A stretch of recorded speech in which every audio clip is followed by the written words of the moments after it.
cara pijat refleksi saat kita mengalami batuk berdahak maupun batuk garing.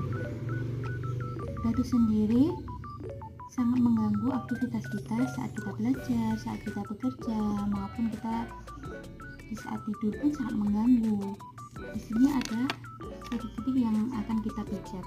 Yang pertama, di sini kita tekan seperti ini sekitar 3 detik, lalu kita gerak-gerakkan seperti ini. Yang kedua, sebelah sini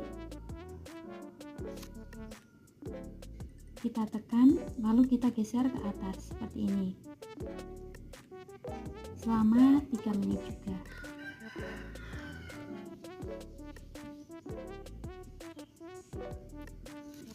Yang ketiga,